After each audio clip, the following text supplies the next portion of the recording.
Kapag ang trabaho niyong ginagawa niyo, isabay niyo na ang DXN, dito may pagunlad ka, yayaman ka talaga!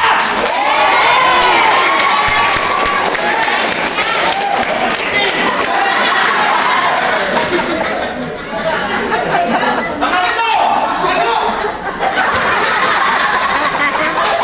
I love you, Barbara!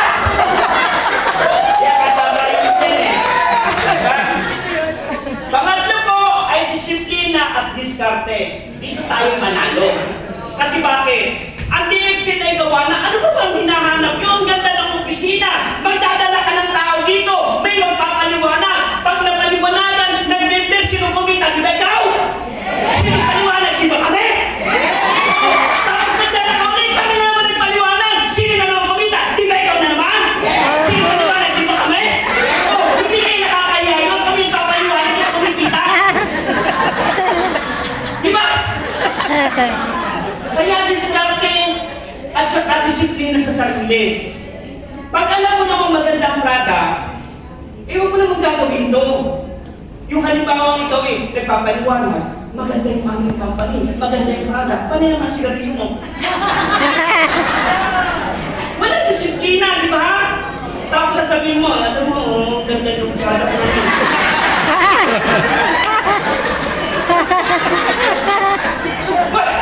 Huwag mo na ipakikita ang lasindero ka! Di ba? Tapos sabihin, maganda ang product natin. Kailangan disiplina. At mismo ikaw gumagamit ng product. Di ba? Ang hirap kasi, papaliwanag ka. Sabihin mo, ang ganda ng product. At saka payo ko sa inyo bilang distributor, lalong-lalo na sa mga senior, huwag kayong magbantay ng ako!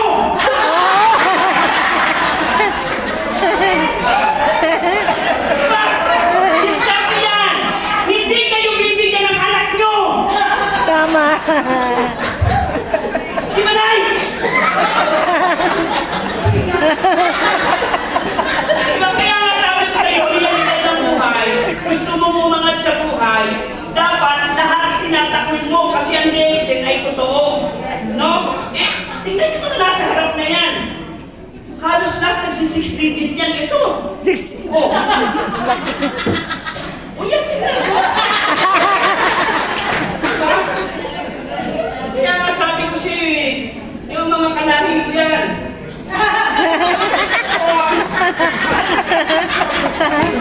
Okay. Pag dumidiskarte ka, paano ba sinasabing, ay, Apply, di ba may maririnig ka dito ang ganito? Apply, naku, wala akong puhunan eh. Hindi ko masimulan ng DXN. No! Ang puhunan sa DXN, ikaw! Bakit? Yung tatlong bag na kape mo araw-araw, 3,000 PP yun, 3,214 kung ibibenta mo araw-araw. Mahirap sa atin, may dalang bag na kape, paglabas ng bahay, ang tinitingnan kaliwat kanan. Nakakailan sa kanila ay bukas na lang. Diba? Laging naniniwala sa sasabihin ng ibang tao. Pang-apat, always positive mindset. Yes. Dapat lagi naka-mindset. Paano ko yayaman? Sana, bandang ulit, bago ako paglipasan ng panahon, kailangan, laya mo na ako. Kailangan kumikita na ako ng 6 digit. Hindi yung kahit kung kailangan ka na stroke, saka ka umakataw. Kung kailangan sa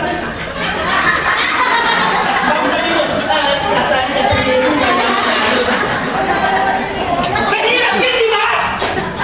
Eh, paano ko na-invent ko? Sasabihin sa'yo na ganito, pag ako may sumali, ganyan din ang kaya ka sa akin.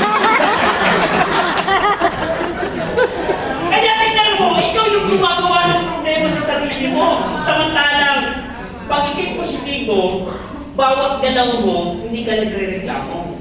Di ba? Yung panghuli, ibang vision kaysa pangarap. Yung vision kasi, alam mo kung saan ka pupunta. Alam mo kung ano yung patutunguhan mo. Yung pangarap, bata ka pa lang, nangarap ka na. Hanggang ngayon, wala ka rin. Kasi ayaw mong gawin. Ayaw mong simulan. Diba? Eh bakit may nag-crown diamond? Bakit may nag-crown ambassador? Bakit dito may nagtitinda si Boss Bawang kamatis? Diba? Sabi nila, yumayaman lang naman dyan, yung may pera. No! Bakit dito may pipi? May bulag, may bingi, mayroong pangmungo, pasitabi ha?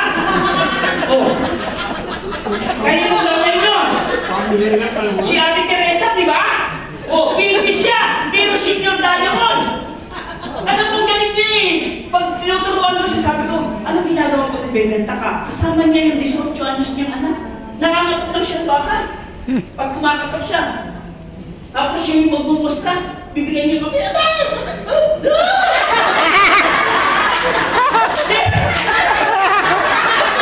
senior tayo nun! Ikaw normal! Siya normal! Diba? Si Gingging na lang. Sino nakakakilala kay Gingging? O di ba senior diamond?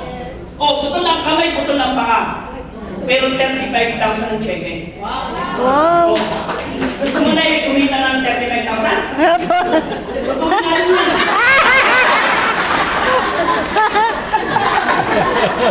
Di ba? Kasi ganito lang naman kasimple yan eh.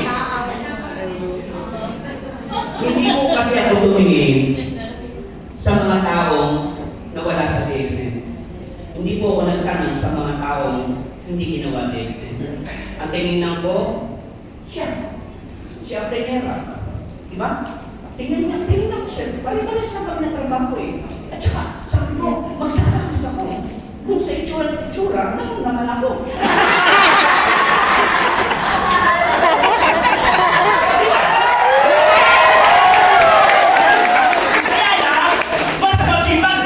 Ambassador, tricycle taxi driver, construction worker.